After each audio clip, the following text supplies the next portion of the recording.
Well, we are heading to Cairo. We're not actually in South Florida.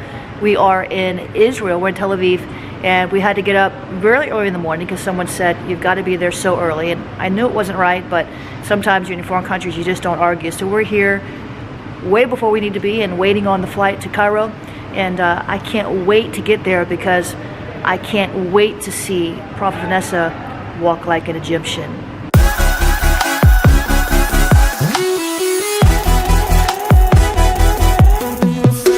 We are in Jordan and had a little hang up there at security. Actually, through Israel, there was a apple cutting knife in my bag.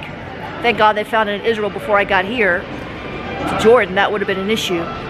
But we've got a layover here in Jordan and not enough time to go out and explore.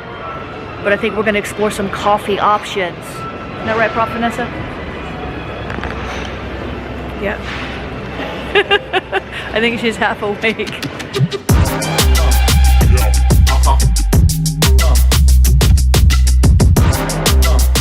But guess what we found? Hallelujah. I heard a hallelujah. You'll never believe it.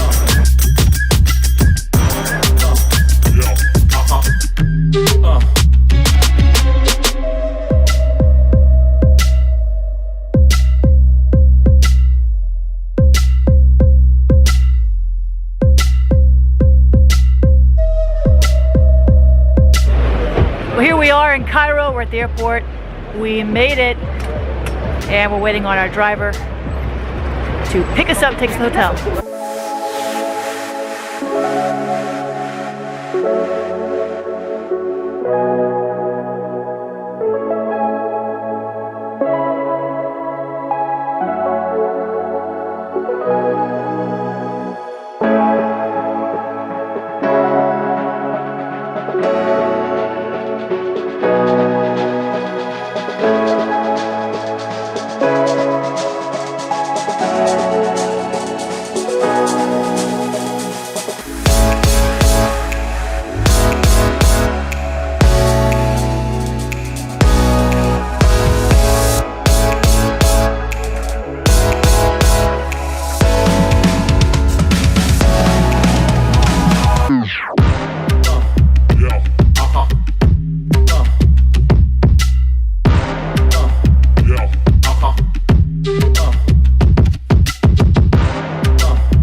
Wow, well, that was crazy. I've never in my life seen so much traffic, so many cars trying to go somewhere at the same time. That was crazy.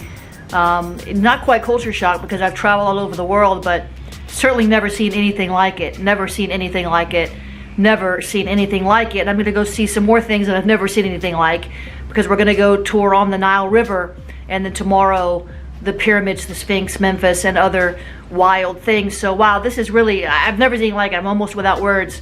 Really never seen anything like it. The first major international trip I took was in Cuba in 1997. I'd been out of the country before, but in that trip I got massive culture shock. This, I didn't, but certainly more of a seasoned traveler now. But I tell you, I mean, prophetic senses going wild.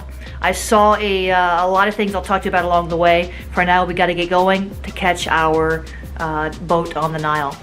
Check out my view. All right, so here we are on a boat getting ready to head on the Nile River. This one loves boats. Not so much. Well, we are going to go out on a boat on the Nile River, and hopefully we won't encounter Leviathan along the way.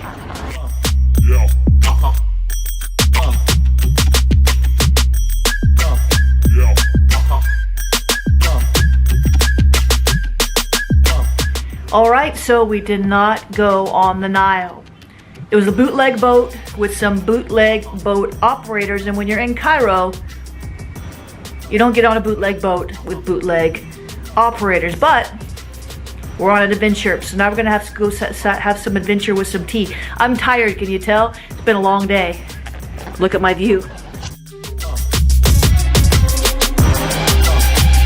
Well, it's day 2 in Egypt. I'm fighting the devil. I'm fighting a cold, but I'm happy to be here. And, you know, when I look out here, I really think about how, you know, Moses, his mother, to save his life, put him in a basket at the Nile River. And by providence, by God's sovereignty, and the prayers of a desperate mother, Pharaoh's daughter found Moses, raised him in the culture of the Egyptians, and he became a deliverer of his people many years later. It's amazing to see these places that you read about, you hear about. You see the movie with, you know, Omar Sharif, the 10 Commandments and all these things. You know, this region, being here in the Middle East, has, and it's not my first time, but it's been an eye-opening experience, and I would encourage you to connect with me on the next trip, or to connect with somebody on their next trip, because it really does. It just gives you an orientation and a perspective that there's just no other way for you to get, other than God transporting you here in the spirit by yourself, or some kind of dramatic dream or vision. But there's just nothing like it. So we're going to go out and see the pyramids today, but first, coffee.